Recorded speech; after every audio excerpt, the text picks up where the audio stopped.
Hi hello नमस्कार सगळ्यांना. मी अमृता आणि व्हर्सटाईल अमृतामध्ये तुम्हा सगळ्यांचं खूप खूप खूप स्वागत. आपण सिग्नलला थांबल्यानंतर गाडीच्या काचेवर टकटक करणारी मुलं सगळ्यांनीच पाहिली. ती आपल्याकडे दीनवाण्या चेहऱ्याने बघत असतात आणि दे दो ना साप असा हात पुढे करून आपल्याला म्हणत असतात. कधी कधी आपल्याला त्यांचा खूप राग येतो, कधी कधी आपल्याला खूप कीव येते. ज्या वयात ते भीक मागतात त्याच वयात आपण शाळेत जाऊन शिकत होतो. अशाच मुलांच्या हातात पेन आणि पेन्सिल जर आपण पाहिली तर आपल्याला कसं वाटेल? नक्कीच छान वाटेल ना. मी आज तुम्हाला घेऊन जाणार आहे अशाच एका अनोख्या शाळेत, पुन्हा एकदा सिग्नलवरच. पण ही अनोखी शाळा आहे सिग्नल खालची, म्हणजेच सिग्नल शाळा. चला तर जाऊया.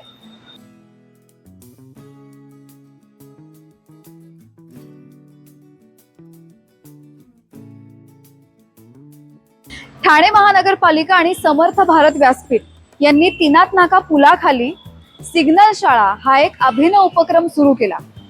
जवळजवळ 20 ते 22 वर्षांपासून या पुलाखाली, या सिग्नल खाली स्थायी असलेल्या म्हणजे विस्थापित झालेल्या सगळ्या कुटुंबियांपैकी 57 मुलांनी या शाळेत शिकून आज स्वतःचं नाव कमवण्याचा प्रयत्न केला. के लिए तैयार. एक साथ प्रतिज्ञा शुरू करेंगे. शुरू कर. पुलाखाली माझी शाळा आहे, जिचं नाव सिग्नल शाळा आहे. रस्त्यावरच्या माझ्या जीवनात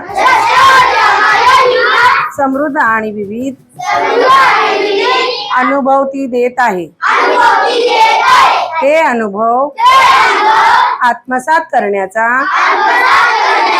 मी सदैव प्रयत्न करेन.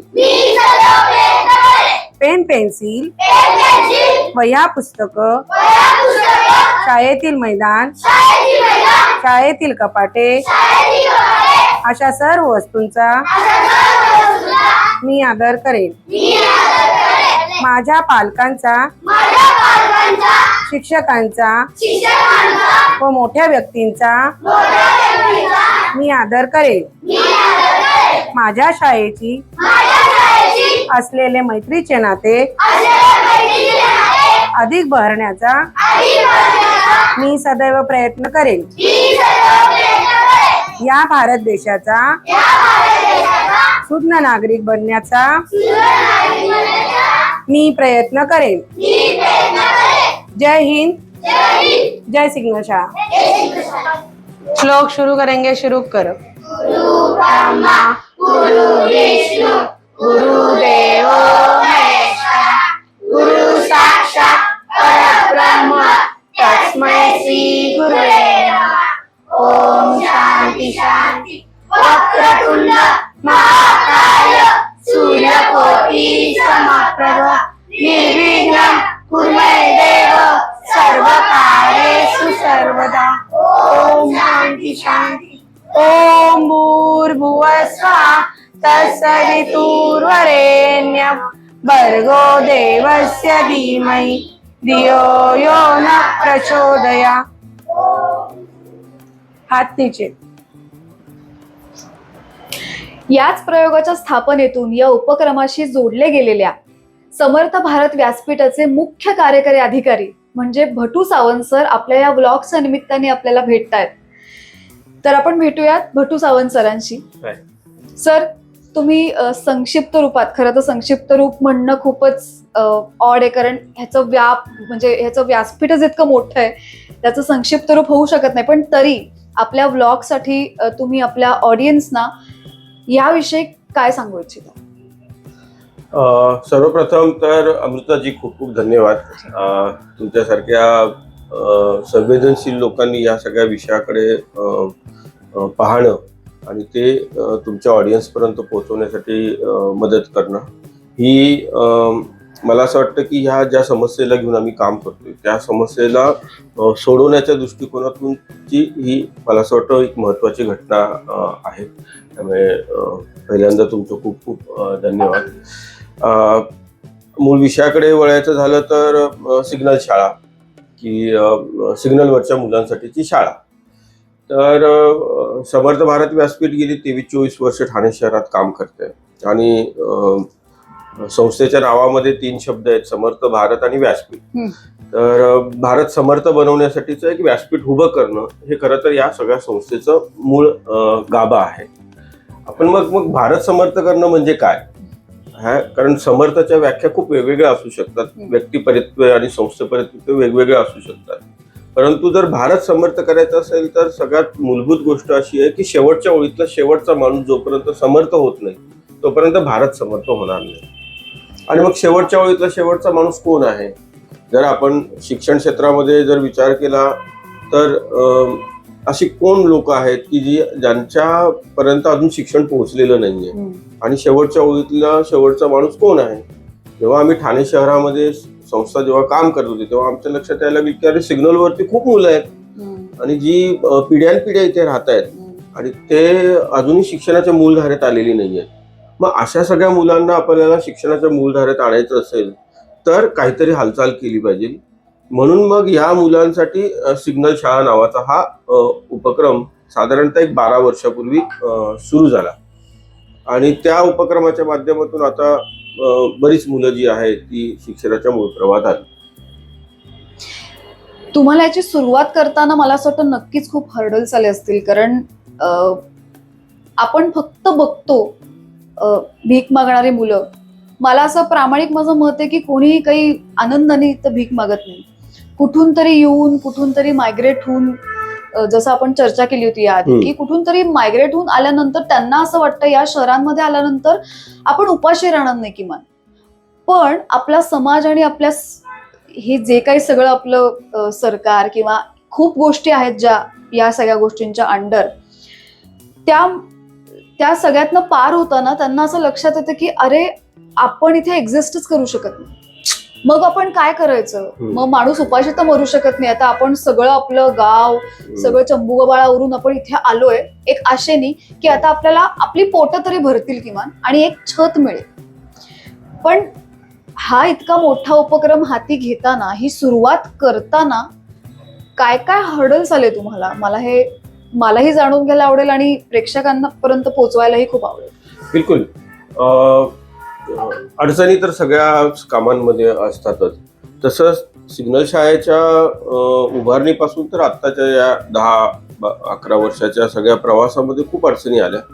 परंतु एक गोष्ट मला सांगावीशी वाटते की ठाणे महानगरपालिका जी आहे, तर ठाणे महानगरपालिकेला याचं खूप मोठं श्रेय दिलं गेलं पाहिजे.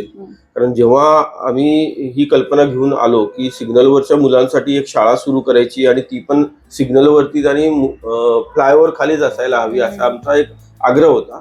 या आग्रहाच्या पाठीमागे थोडंसं वैज्ञानिक त्याचं कारण होतं. कारण आपल्या मुख्यधारेतल्या ज्या शाळा आहेत या शाळा या मुलांसाठी बनलेल्या नाहीयेत किंवा मुख्यधारेतल्या शाळा ज्या आहेत ते या मुलांसाठी फ्लेक्झिबल नाही, लवचिक नाहीयेत. त्याची कारणं अनेक होती. अगदी शाळेत जायचं असेल तर आधी आंघोळ करायला पाहिजे. रोज आंघोळ करणं पण त्यांच्यासाठी लक्झरी आहे. किंवा शाळेत सोडायला कोण जाणार, परत कोण घेऊन येणार? पालक. आता एक लक्झरी असा शब्द वापरला तुम्ही की त्यांना आंघोळ करणं ही एक लक्झरी आहे. हे खूपच संवेदनशील असं एक खरं तर शब्द खूप सोपा आहे आणि छान आहे वाटायला, पण मला हे खूप युनिक वाटलं तुमच्याकडनं ऐकून की फक्त आंघोळ करणं हे त्यांना एक लक्झरी वाटणं. खरं आहे आणि हे वास्तव आहे. म्हणजे रोज आंघोळ करणं ही त्यांच्या आयुष्यातली चैनीचा भाग होता. म्हणजे आपल्याला असं वाटतं बघताना की ह्या लोकांना फक्त अस्वच्छ राहायचीच सवय असते, पण तसं नाहीये मुळात. ती तेवढ्या पायाभूत सुविधाच नाहीये त्यांच्यापर्यंत. आता त्या का नाहीयेत, कशामुळे नाहीयेत, हा एक प्रचंड मोठा संशोधनाचा विषय आहे. पण जेव्हा आम्ही हा सगळा विषय महानगरपालिकेकडे घेऊन गेलो तेव्हा त्यांनी मोठ्या मनाने या सगळ्या प्रयोगाला परवानगी दिली. आणि मग फुलाखालीच का याची पण काही कारणं होती. कारण जरी समजा आपण एखाद्या महानगरपालिकेच्या शाळेत जरी या मुलांना शिकवलं असतं तरी ह्या मुलांसाठीची जी काही रचना त्या शाळेमध्ये अपेक्षित होती ती रचना तिथे नसते. काय असतं की एक भाषेची अडचण हा सगळ्यात मोठा विषय. कारण ही जेव्हा मुलं स्थलांतरित होतात, म्हणजे त्यांचे पालक जेव्हा स्थलांतरित होतात तेव्हा ते त्यांची भाषा घेऊन येतात आणि महानगरांमध्ये जेव्हा ती त्यांच्या भाषेसह येतात तर इथे 25-30 वर्ष राहिल्यानंतर ही महानगरांची भाषा ते आत्मसात नाही करत. याचं कारण असं आहे की आपल्याबरोबर आपला आणि त्यांच्याबरोबर काही सांस्कृतिक संबंध प्रस्थापित होत नाही. कारण सिग्नलवरती जेव्हा आपण त्यांना भेटतो तेव्हा ती आपली भेट किती सेकंदांची असते, जोपर्यंत सिग्नल सुटत नाही तोपर्यंत, म्हणजे 20 सेकंद 30 सेकंद, आणि अगदी 3 हात नाक्याचा जर विचार करायचा झाला तर आपण साधारणतः 2.5 मिनिटं अशी ती आपल्याला हे येतात. त्यामुळे जास्तीत जास्त आपलं संभाषण काय होतं, लेलो ना दे दो ना इतने का उतने का, याच्या पलीकडे संभाषण होत नाही. त्यामुळे हे भाषा शिकले नाहीये. तर भाषा शिकलं नसल्यामुळे जर मुख्यधारेतल्या शाळेत जर मराठी असेल, इंग्रजी असेल, हिंदी असेल, उर्दू असेल, गुजराती असेल, या सगळ्या भाषेमध्ये अभ्यासक्रम शिकवला जातो. त्या भाषा यांना येत नाहीत.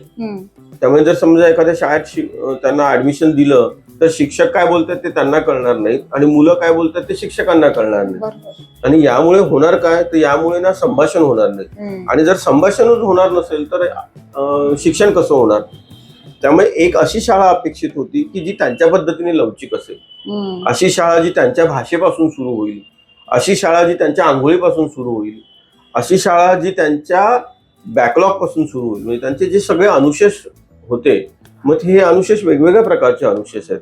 मग तो सांस्कृतिक अनुशेष आहे, शैक्षणिक अनुशेष आहे, आरोग्याचा अनुशेष आहे. त्या सगळ्या अनुशेषांवरती काम करणारं एक वेगळं युनिट अपेक्षित होतं.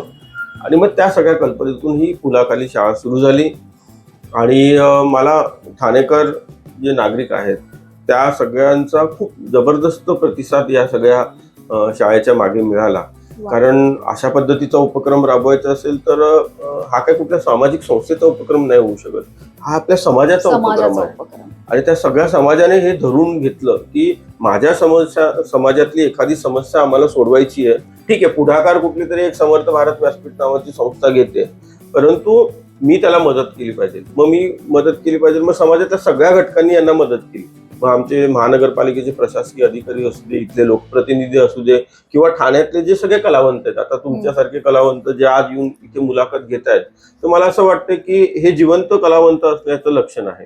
कारण कलावंत हा मुळातच संवेदनशील असतो. तसं आमच्याही सगळे, म्हणजे अगदी आपल्या ठाणे शहरातली जी मोठी सगळी नावं आहेत, अभिजित पानसे असतील, विजू दादा असेल, किंवा तुमचा कुशल आहे, कुशल दादा आहे, किंवा भाऊ आहे, असे सगळी रवी दादा आहे, किंवा साबी दादा आहे.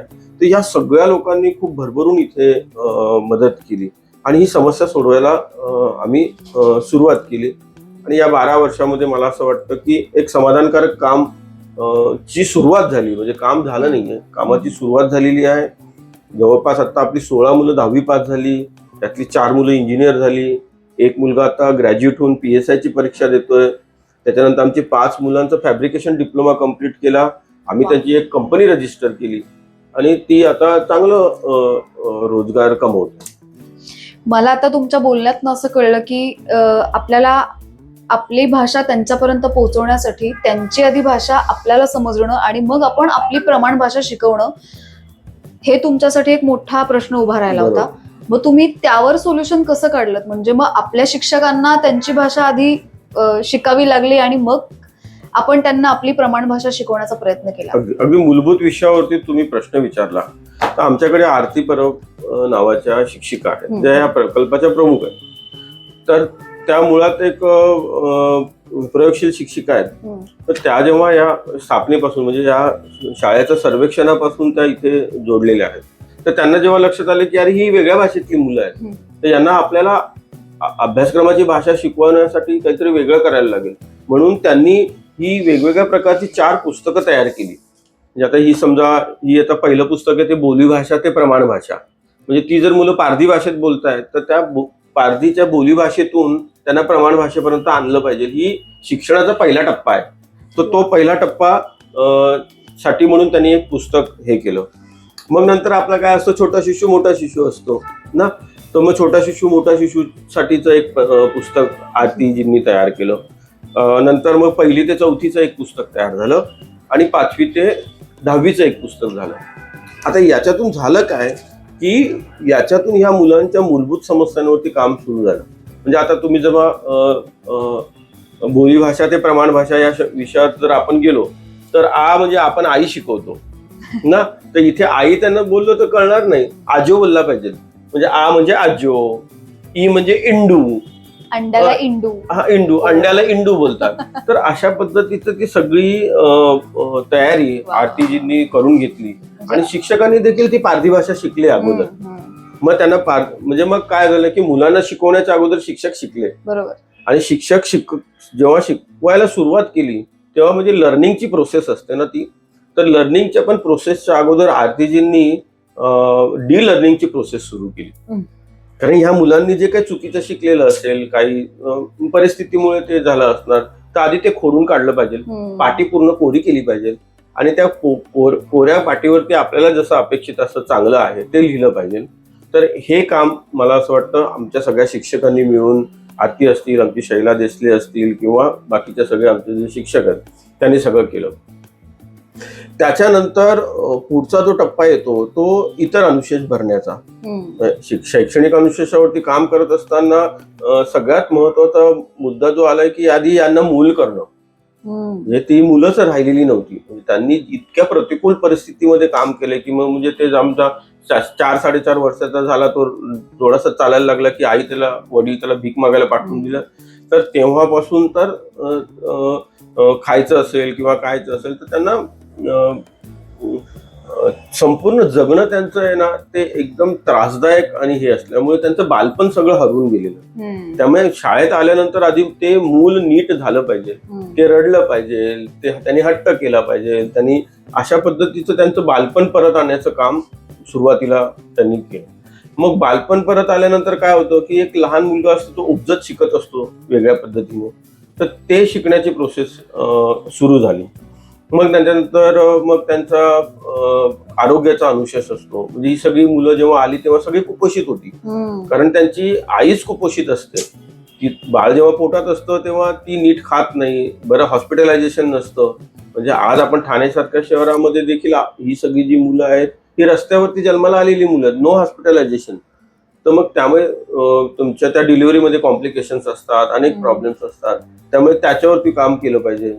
दुसरं, ज्या समाजातून ते आले त्या समाजाचे म्हणून काही श्रद्धा अंधश्रद्धा असतात, त्या श्रद्धा अंधश्रद्धांचा तुमच्या मुलांच्या मानसिकतेमध्ये खूप हे होतं. मग काही समुपदेशक आणून त्यांचं समुपदेशन करणं, असे ते टप्प्याटप्प्याने ते सगळं काम मला असं वाटतं सुरू झालं. आता मगाशी तुम्ही म्हणालात की लहान मुलांची म्हणजे लहान मुलं कोरीपाटी असतात, ते तसेच येतात, ती भरणं सोपं आहे. पण मग आपण फक्त लहान मुलांसाठीच काम करतो की कुठल्याही वयाच्या, की बाबा तू बाबा एक 7-8 वर्षांचा आहेस, एक 10 वर्षांचा आहेस, बघ आता तू लहान नाही म्हणून तू आमच्याकडे येऊ शकत नाहीस, असं आहे का काही? आणि मग ती आलेली मुलं, जसं आता तुम्ही म्हणालात की एक पगडा पडलेला असतो आपल्या कौटुंबिक विचारांचा किंवा त्यांच्या सगळ्या काय म्हणतात आपल्या परंपरांचा, मग तो लहान मुलांना त्यांची पाठी पुसणं जितकं सोपं आहे तितकं मोठ्यांची नाही किंवा अर्धवट वयीन मुलांची नाही. मग तुम्हाला यात पण काही त्रास झाला का किंवा त्यांना खूप समजून घेणं अवघड गेलं का? तर तसं नाहीये. सिग्नलवरची जी काही मुलं असतील मग ती कुठल्याही वयाची असू देत, अगदी मग ते बालवाडीच्या वयाचे असू देत किंवा ते 10वीच्या वयाचे असू देत, सगळ्यांना तर सगळ्या मुलांना आपण शिक्षणाच्या मूलधारे त्या शाळेच्या माध्यमातून आणतो. इव्हन जी मुलं 10वीच्या पण वयाची पुढची आहेत तर त्या सगळ्या मुलांना आपण मग शिकवण्याच्या ऐवजी त्यांना वोकेशनल ट्रेनिंग देतो, म्हणजे व्यवसाय प्रशिक्षण जे असतं ते देतो. म्हणजे ज्याच्यामध्ये प्लंबिंग, इलेक्ट्रिशियन, वेल्डिंग, कार्पेंटरी, फॅब्रिकेशन अशा प्रकारचे सगळे ट्रेड शिकवतो. म्हणजे आता त्याच्यातून देखील अनेक मुलं आता चांगले प्लंबर झालेत, वेल्डर झालेत, इलेक्ट्रिशियन झालेले आहेत आणि ते त्यांचा व्यवसाय करतायत. आणि जी बालवाडी ते 10वीच्या वयोगटातली जी सगळी मुलं आहेत ती वेगवेगळ्या वयोगटात जरी आली असली तरी इथे शिक्षकांनी काही क्रॅश कोर्स डेव्हलप केलेले आहेत. त्या क्रॅश कोर्समुळे होतं काय की त्यांना लवकर त्यांच्या इयत्तेपर्यंत आणण्याचे प्रयत्न होतात आणि मग ते एकदा इयत्तेपर्यंत आणल्यानंतर मग खूप चांगले रिझल्ट लागतात. म्हणजे अगदी तो 5वी-7वीत ऍडमिशन घेतलेला मुलगा देखील 10वीमध्ये 80-82, 72 असे पर्सेंटेजने, म्हणजे आमच्याकडे सिग्नल शाळेची सगळी मुलं अबाव डिस्टिंक्शनने पास झालेली आहेत.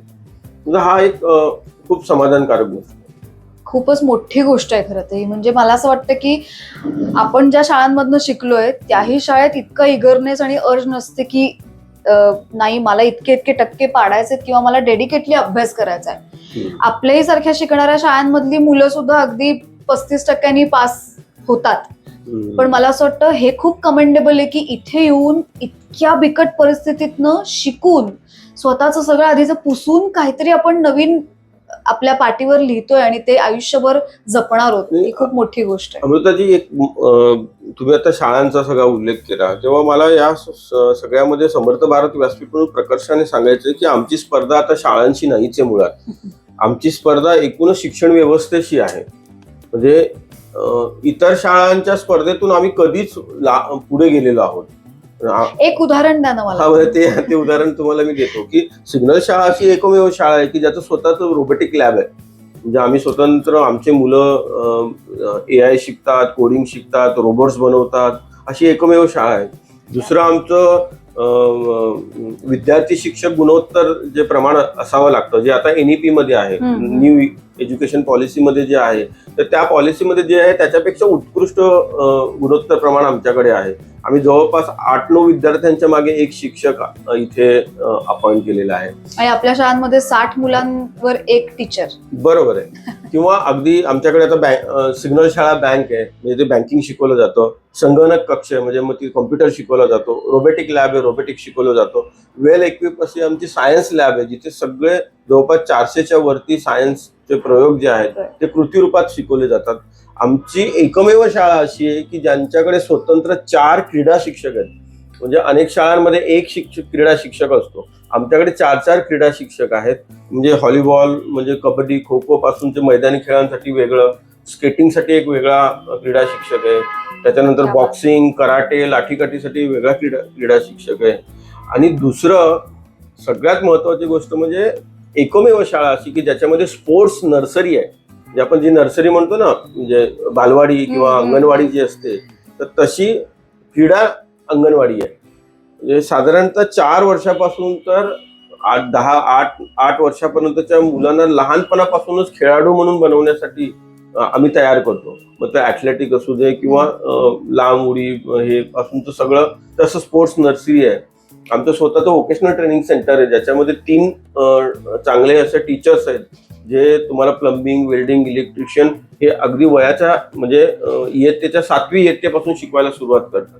त्यामुळे जेव्हा मुलगा 10वी पास होतो, तो प्लंबर असतो, इलेक्ट्रिशियन असतो, वेल्डर असतो, कार्पेंटर असतो, इतकं त्याला वोकेशनल ट्रेनिंग हे मिळतं. आणि दुसरं, आता जी पुस्तकं आम्ही तुम्हाला दाखवली की त्या पुस्तकांच्या माध्यमातून प्रयोगशील शिक्षण होतं. म्हणजे सगळे आमचे जे वर्ग आहेत ते डिजिटल एज्युकेशन आहे, त्याच्या माध्यमातून त्यांना शिकवलं जातं. तर हे याचं द्योतक आहे की आमची स्पर्धा आता शाळांबरोबर ती नाहीये, तर एकूण शिक्षण व्यवस्थेला एक वेगळा चांगला पर्याय आपल्याला देता येऊ शकतो का, तो पर्याय आम्ही देण्याचा प्रयत्न किंवा एक दृष्टिकोन बदलू शकतो का. अगदी दृष्टिकोन बदलू शकतो. आणि या दृष्टिकोनातून मला एक आठवलं की असं आता शिक्षण व्यवस्थेमध्ये आता असतं की मुलं असतात ते एका शाळेत जातात, हे की नाही.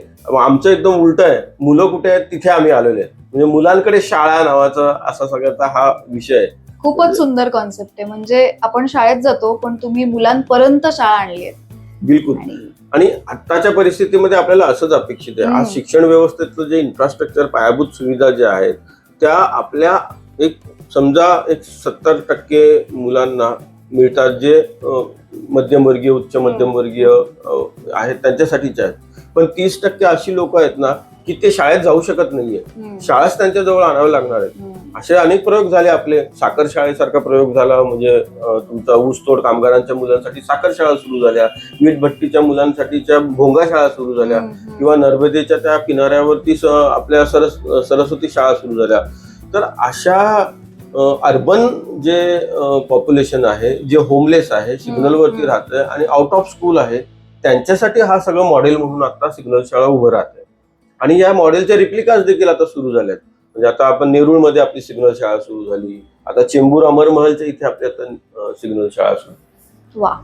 आणि मी असं वाचलंय किंवा ऐकलंय आपल्या रोबोटिक लॅबमध्ये आपल्याच स्टुडंट्सनी अवॉर्ड मिळवून दिलं. हा, म्हणजे आता आपल्याकडे 7वी पासून मुलं रोबोटिक शिकायला सुरुवात करतात आणि दरवर्षी आपण FTC म्हणून फर्स्ट टेक चॅलेंज नावाची एक इंटरनॅशनल रोबोटिक कॉम्पिटिशन असते. त्याच्यामध्ये जगभरातले 50-60 देश सहभागी होतात. म्हणजे अगदी तुमचे रशिया, इस्रायल, चायना, कझाकिस्तान पासून तर सगळे डेव्हलप कंट्रीज त्यांचे रोबोट्स घेऊन येतात. हम्म. शाळा म्हणून FTCच्या स्पर्धेमध्ये एकमेव एंट्री होती ती म्हणजे सिग्नल शाळेची होती. म्हणजे इतक्या मोठ्या मोठ्या शाळा असून देखील इंटरनॅशनल रोबोटिक कॉम्पिटिशनला शाळा म्हणून एंट्री नव्हती. म्हणजे कोणी रजिस्ट्रेशन केलं नव्हतं. आपण केलेलं. आणि गेल्या वर्षी गोव्यात झालेल्या इंटरनॅशनल रोबोटिक कॉम्पिटिशन मध्ये आपण ज्युरी अवॉर्ड मिळवला. म्हणजे आपण रशिया, इस्रायल, चायना यासारख्या सगळ्या संघांचा बाजूला ठेवून FTC मध्ये आपल्याला ज्युरी अवॉर्ड मिळाला. मला असं वाटतं की हे या 50-60 मुलांनी संपूर्ण भारतभरात असलेल्या 11 करोड मुलांसाठी दिलेला आशेचा किरण आहे की तुम्ही अगदी रोबोटिक पर्यंत जाऊ शकता. किंवा 2 मुलं आपले इंटर स्कूल सायन्स कॉम्पिटिशन मध्ये पूर्ण राज्यातून 7वे आले आणि त्यांचं आता इस्रो व्हिजिटसाठी सिलेक्शन झालं. तर इस्रोमध्ये, रोबोटिकमध्ये, खेळामध्ये जर आपण गेलो तर आमच्या 2 मुली लाठीकाठीमध्ये नॅशनलच्या गोल्ड मेडलिस्ट आहेत. किंवा एक मुलगा जो आहे तो आमचा मल्लखांबचा स्टेटचा प्लेअर आहे. तर असं छान ते इनक्रेडिबल आहे हे. करताय. म्हणजे इनक्रेडिबल आहे ऍब्सोल्युटली. आणि नक्कीच म्हणजे या मुलांना मला एक साधारण त्यांचं रुटीन सांगा ना. म्हणजे आपल्याकडे आल्यापासून, कारण आम्ही बघतो ते फक्त सिग्नल वर बघत आलोय, पण इथे आल्यानंतर त्यांचं रुटीन एक छोटस स्वरूपात मला सांगितलं तर मला सगळ्यांना सांगायला आवडेल. अमृताजी, तुम्ही आता म्हणालात की आल्यानंतर, मी म्हणतोय की यायच्या पण अगोदर पासून सुरुवात होते. म्हणजे आणण्यापासून शाळेची सुरुवात आहे. म्हणजे आपली एक स्कूल बस असते, ती सकाळी 7 वाजता निघते. ती वेगवेगळ्या सिग्नलवरती असलेल्या मुलांना पिकअप करते. जशा आपल्या मुलांना स्कूल बस घ्यायला येते तसं या मुलांना पण पिकअप करते. मुलं 8च्या सुमारास इथे शाळेत येतात. आले की ते आधी आंघोळ करतात. आंघोळ करून झालं की लॉकर्समध्ये त्यांचे युनिफॉर्म असतात, ते युनिफॉर्म घालतात. मग त्यांचा सकाळी ब्रेकफास्ट होतो, म्हणजे अल्पोपहार होतो. तो झाला की ते प्रार्थना म्हणतात. प्रार्थना ही खूप हो, आमची प्रार्थना खूप युनिक आहे. ती देखील आपण एकदा प्रेक्षकांना आपण नंतर दाखवू त्यांना. ती मी ऐकवणारच आहे त्यांना आपल्या ब्लॉगच्याच निमित्त. बिलकुल. ते पण आमच्या आरती मॅडमच हे आरती परब मॅडमच हे आहे. तर प्रार्थना म्हणतात आणि आपापल्या वर्गात जातात. मग बालवाडीचा वर्ग एक वेगळा असतो. मग 1ली ते 4थीचा वेगळा वर्ग असतो. 5वी, 6वी, 7वीचा आणि 8वी, 9वी, 10वीचा. असे 4 वर्गांमध्ये ती सगळी मुलं जातात. आणि त्या मुलांमध्ये मग त्यांना शिकवायला त्याचे शिक्षक तिथे जातात. आणि जसं आपण घरी ट्युशन घेतल्यासारखं शिकवतो एकेका मुलाला, तर तशा पद्धतीने ते शिकवलं जातं. आणि पहिल्या दिवसापासून आपण फुल टाइम टीचर अपॉइंट केले. म्हणजे कुठे व्हॉलेंटरी बाबा मला वेळ आहे आणि म्हणून मी 2 तास शिकवायला येईल असं नाही. कारण शिक्षक हा असा असतो ना की तो एखाद्या फॅमिली डॉक्टर सारखा असतो. त्याला पेशंटची अख्खी हिस्ट्री माहिती असते. आणि आमच्या मुलांची, प्रत्येक मुलांच्या पाठीमागे एक वेगळा इतिहास आहे की नाही. तर तो माहिती असलेले शिक्षक अपॉइंट केलेले आहेत आणि ते शिकतात. मग साधारणतः 1 वाजेपर्यंत त्यांचा तो सगळा क्लास चालतो. त्यांच्या इयत्ता निहाय त्यांचं शिकवलं जातं. मग 1 वाजता जेवण असतं दुपारचं. मग ते झाल्यानंतर मग पुढे पुन्हा 3:30 वाजेपर्यंत ते पुन्हा अभ्यास करतात. 2 ते 3:30. आणि मग 3:30 नंतर मग एक्स्ट्रा करिक्युलर सगळं सुरू होतं. मग खेळ सुरू होतात, रोबोटिक्स सुरू होतो, कम्प्युटर सुरू होतो. असं सगळं ते सगळं चालतं. आणि मग संध्याकाळी 6 वाजता ते डिनर करतात. आणि डिनर करून झालं की पुन्हा स्कूल बसते त्यांच्या लोकेशनला जातात. तर अशी ती दिवसभराची शाळा आहे. दिवसभराची शाळा असायचं कारण असं की बॅकलॉग खूप मोठा आहे, अनुशेष खूप मोठा आहे. तो भरून काढायचा असेल तर मुलं जास्तीत जास्त वेळ आपल्या हातात असली पाहिजे, हा एक विषय. दुसरा, अर्ध वेळ जर शाळा चालू होती मग अर्धा दिवस रस्त्यावरतीच राहतील. आणि मग तो आपला उद्देश साध्य होणार नाही. मग यांना रेस्ट रूम पण आहे की मध्ये जर यांना रेस्ट रूम आहेत. म्हणजे बालवाडीच्या वर्गामध्ये आपण काही बंक बेड्स लावलेले आहेत. समजा बालवाडीतील मुलं जर समजा थकली किंवा कंटाळा आला किंवा आजारी असतील तर त्यांना तिथे आराम करता येतो. किंवा काही आपल्या मोठ्या मुलांमध्ये पण समजा काही मुलं आजारी असतील तर त्यांच्यासाठी हे आहे. सगळ्यात महत्वाची गोष्ट म्हणजे आमच्या सगळ्या मुलांच्या 3-3 लाखाच्या हेल्थ पॉलिसीज आहेत. समजा ते आजारी पडले तर चांगल्या इस्पितळामध्ये आम्ही त्यांचं हे करतो. सगळ्या मुलांचं बँकेत अकाउंट आहे. म्हणजे सगळे अगदी म्हणजे मायनर अकाउंट असेल का ना, पण त्यांचं बँकेट अकाउंट आहे. त्यानंतर आम्ही मुलींसाठी एक स्कॉलरशिप स्कीम चालवतो.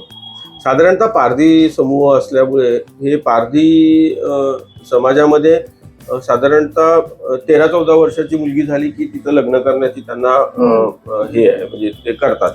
आता अशा परिस्थितीमध्ये या सगळ्या मुलींना जर थांबून ठेवायचं असेल तर एक काहीतरी त्यांच्यामध्ये हे असलं पाहिजे. त्यामुळे जो जास्त दिवस आपल्या मुलीला शिकवेल तर त्या मुलींसाठी आमची स्कॉलरशिप स्कीम आहे. आम्ही एक दर महिन्याला 2,000 रुपये तिच्या अकाउंटला FD करतो. आणि जोपर्यंत तू शिकवशील तोपर्यंत तुझ्या मुलीच्या अकाउंटला ती एफडी होत राहतील. आणि त्यामुळे मग ते एक त्यांना मोटिवेशन मिळतं. किंवा पालकांमध्ये पण बरंच काम केलंय आम्ही. म्हणजे अनेक 5 पालकांना मी ऑटो रिक्षा मिळवून दिल्या, त्याच्यातून ते आता रिक्षा चालवायला लागले. काहींना मग पेट्रोल पंपवरती कामाला लावलं, कोणाला पिक्चरच्या टॉकीज मध्ये कामाला लावलं. तर असं ते सर्वांगीण पुनर्वसन कसं आपल्याला करता येईल त्याचा प्रयत्न. मला आता या आत्ताच्या प्रश्नाच्या थोडा आधीचा प्रश्न खरं तर आधी विचारायला हवा होता, पण आता विचारते. त्यांना इथपर्यंत आणण्यासाठी त्यांच्या पेरेंट्सशी तुम्ही कसं डील केलं, आणि त्यांनीही आता त्यांच्यासाठी हा रोजगारच आहे रोजचा, की मुलांमार्फत पैसे मिळवणं रोज. मग त्यांनाच आपण कुठेतरी एका शाळेत सोडूयात, दिवसभर ते नाही आहेत, आणि मग आता आपला प्रश्न काय, आणि आपण म्हणजे हा केऑस मधनं तुम्ही त्यांना कसं बाहेर काढलं आणि त्यांना कसं कन्व्हिन्स केलं? बरोबर आहे, तुम्ही म्हणालात तसं बरोबर आहे की मुलं ही उत्पन्नाचे स्रोत असतात त्यांचे. याचं कारण असं आहे की जेव्हा ते म्हणजे अगदी जेव्हा केव्हा माणूस अश्मयुगात होता तेव्हा त्यांच्या दृष्टिकोनातून कुटुंबातले सर्व सदस्य हे रिसोर्स असतात, आणि मॅक्झिमम युटिलायझेशन ऑफ रिसोर्सेस हा प्रत्येक कुटुंबाचा भाग होता. की मग हा काय करतोय, तर हा फुलं विकू शकतो, वस्तू विकू शकतो, मग हा ते काम करू शकत नाही ना, मग हा काय करेल, मग चला याने काहीतरी केलं पाहिजे म्हणून मग याने भीक मागितली पाहिजे, मग भीक मागून ते पैसे. त्यामुळे कुटुंबातल्या सगळ्या लोकांनी कुटुंब चालवण्यासाठी त्यांच्या पद्धतीने मेहनत करतो, असा तो त्यांच्या दृष्टीनेचा हे होता. पण याच्यामध्ये मुलांची खूप पिळवणूक होत असे. परंतु यात जी आई असते ना ती खूप संवेदनशील असते. तिला कधी असं वाटत नसतं की आपला मुलगा भीक मागितलं पाहिजे, त्याचे असे हाल झाले पाहिजे. आम्ही ही दुखरी नस ओळखली या सगळ्यामध्ये, आणि आमच्या सगळ्या कार्यकर्त्यांनी त्या आईंवरती काम करायला सुरुवात केली. तिचं काउन्सिलिंग करणं, तिचं समुपदेशन करणं, आणि मग तिला एक स्वप्न दाखवणं की जर समजा तुझा मुलगा इकडे आला तर तो शिकेल, मोठा होईल. कारण आज आमची सिग्नल शाळेत जी मुलं शिकतात त्यांचे आजोबा इथे आलेले. ओके, तर ती जी काही सून आहे, या मुलांची जी काही आई आहे, तिने बघितलेलं आहे त्याचा म्हणजे त्याच्या सासऱ्याचं पण आयुष्य बघितलंय, त्याच्या नवऱ्याचं पण आयुष्य बघितलंय, आणि आता मुलांचं पण आयुष्य बघितलंय. आणि हातात शिल्लक काहीच नाही राहिलंय. 2-2 पिढ्या तिने घालवल्यानंतर आम्ही त्यांना तेच सांगितलं की तुम्ही आज 200-300 रुपये कमवाल, पण तुम्ही 24 वर्षामध्ये हातात तुमच्या शिल्लक काय, तर ते शिल्लक असणं जे आहे ना ते त्या मुलांच्या वाढीतून निर्माण होणार आहे. आणि हे हळूहळू जेव्हा आणि नंतर जेव्हा मग उत्तमरित्या मुलं 10वी पास होऊ लागले आणि इंजिनियर होऊ लागले, त्याच्यानंतर मग फार कन्व्हिन्स करायची गरज राहिली नाही. पण सुरुवातीच्या 1-2 वर्षाच्या काळामध्ये अशा पद्धतीचं काउन्सिलिंग त्यांचं आईंचं, आणि या पालकांना छोटी मोठी मदत करणं, म्हणजे त्यांच्या व्यवसायासाठी मदत करणं, हे केल्यामुळे त्यांचं आणि आमचं बॉन्डिंग चांगलं निर्माण झालं. म्हणजे आता त्या प्रत्येक पेरेंटशी तुमचं उत्तम बॉन्डिंग आहे की बिलकुल त्यांनाही तुम्ही काही मदत करू शकलात, त्यामुळे मे बी त्यांनी तर सपोर्ट केला असेल असं म्हणू शकतो. त्यांचं आमचं त्यांच्याशी दोघांशी पण बॉन्डिंग आहे. आणि जेव्हा आम्ही दुसऱ्या इतर शाळा जेव्हा सुरू करायला सुरुवात केली तेव्हा हीच सगळी लोक आमचे ब्रँड अँबॅसेडर झाले, की हे सांगत होते की कशा त्यांच्या समाजामध्ये बदल झाले, कशा पद्धतीने हे झालं. म्हणजे थोडक्यात मी म्हणू शकेन आता खरं प्रगतिशील भारत याकडे तुमच्यासारख्या अधिकाऱ्यांमार्फत किंवा तुमच्यासारख्या मोठ्या लोकांमार्फत, जे फक्त मोठे नाहीयेत, ज्यांचे विचारही खूप मोठे आहेत आणि त्यांना प्रत्येकाचे विचार मोठे करण्यासाठी तुम्ही जो प्रयत्न करताय तो खरंच कमेंडेबल आहे आणि इनक्रेडिबल आहे. म्हणजे खरंच म्हणजे आज, आणि मला आणखीन एक खूप महत्वाचा विषय की सिग्नल शाळा बंद करा, बरोबर, हा एक मुद्दा ऐकिवात असलेला आहे माझ्या खूप. तर म्हणजे हा खूप त्रास देणारा मुद्दा आहे. माणसांना म्हणणं खूप सोपं आहे, अरे काय हे सिग्नलवर भीक मागत फिरत असतात, हे नाही नसले पाहिजे तिथे, किंवा ह्यांना पाठवून द्या त्यांच्या गावी, किंवा नको हे आम्हाला खूप स्वच्छ आणि क्लीन पाहिजे. पण तुम्ही हे आज बोलू शकता कारण तुम्ही शिक्षित आहात, ते नाहीयेत. मग त्यांना उलट काहीतरी मार्गदर्शन किंवा आपण त्यांच्यासाठी काहीतरी करू शकत नाही तर किमान हे तरी बोलू नका. आणि मग हे काय की आता हे बंद करा. मग यावर तुम्ही काय पद्धतीने बघितलं या सगळ्याकडे? खरं तर सिग्नल शाळा बंद करूया हे समर्थ भारत व्यासपीठाचं उद्दिष्ट आहे. कारण कसं अनेक वेळा काय होतं माहितीये का की एखादं सामाजिक समस्येला घेऊन काम उभं राहतं आणि ते काम उभं राहिल्यानंतर ना ते काम करणारी जी लोक होतात ना ती मोठी होतात आणि काम तसंच राहतं आणि ती समस्या पण तशीच राहते. खरं तर सिग्नल शाळा म्हणजे काही गौरवाचा किंवा अभिमानाचा भाग नाहीये. सिग्नल शाळा म्हणजे या भारताला लागलेला कलंक आहे. 70-80 वर्षानंतर पण माझ्या पोरांना जर आपण सिग्नलवरच्या फ्लायओव्हरच्या पुलाखालच्या शाळेत शिकवावं लागत असेल तर ही आपल्यासाठी सगळ्यांसाठीच लाजिरवाणी गोष्ट आहे. परंतु पण मग या शाळा बंद करायच्या म्हणजे काय, तर हळूहळू अशा पद्धतीने नैसर्गिक वातावरण तयार झालं पाहिजे की नॅचरली या शाळा बंद झाल्या पाहिजे. हळूहळू सिग्नलवरची मुलं संपली पाहिजे आणि या शाळेची गरज संपली पाहिजे. तर त्या दृष्टीने खूप मोठ्या प्रमाणात आज तुम्ही बघाल की ठाण्यातल्या ज्या सगळ्या सिग्नलवरती जी मुलं आम्ही शिकवत होतो त्यांचे जवळपास 90% तर 95% पालक जे आहेत ते आता रेंटल हाऊसिंग मध्ये गेले. म्हणजे आता ते पुलाखाली नसणार आहे. आमच्या मुलांची पुढची पिढी सिग्नलवरती नसणार आहे. आता तीच जर नसणार आहे तर शाळाच नसणार आहे. तशा अर्थाने ही शाळाचा प्रयत्न करायला पाहिजे. म्हणून चला सिग्नल शाळा बंद करूया अशा एका उद्दिष्टाला घेऊन समर्थ भारत व्यासपीठ काम करते. खूपच छान कामगिरी आणि खूप मोठी कामगिरी आहे. तुमचे खरंच धन्यवाद करू मी तितके थोडे, कारण मला हे म्हणजे फक्त तुमचा मोठेपणा तुम्ही हे म्हणणं की माझ्या मार्फत किंवा अशा अनेक आमच्यासारख्या किंवा अनेक कुठल्याही लोकांमार्फत हे सगळ्यांपर्यंत पोहोचायला पाहिजे खरं तर. पण तुम्ही ही संधी देणं किंवा तुम्ही हे अलाउ करणं की नाही उलट आम्हाला पण याचा प्रसार आणि प्रचार करायला आवडेल, ही तुम्ही मला संधी दिल्याबद्दल मी खूप खूप आभारी आहे व्हर्सटाईल अमृता या माझ्या चॅनल थ्रू आणि माझ्याकडनं. खूप खूप थँक्यू आणि तुम्हाला खूप माझ्या शुभेच्छा. आणि माझी अशी इच्छा आहे की आपण यांना म्हणजे हर तऱ्हेने मदत करू शकतो. म्हणजे मला असा आता एक छोटासा विचार मनात आला की एक पेन्सिलचा बॉक्स सुद्धा खूप मोठं, म्हणजे एक दिवसाचा अभ्यास जर 10 मुलांना 10 पेन्सिल असतात एका बॉक्समध्ये, मला असं वाटतं तितकाही साक्षर करायला सक्षम करायला उपयोगी पडला तरी ती खूप मोठी गोष्ट आहे. तर प्रत्येकाने एक पेन्सिलचा बॉक्स इतकाच जरी विचार केला आता तरी खूप आहे.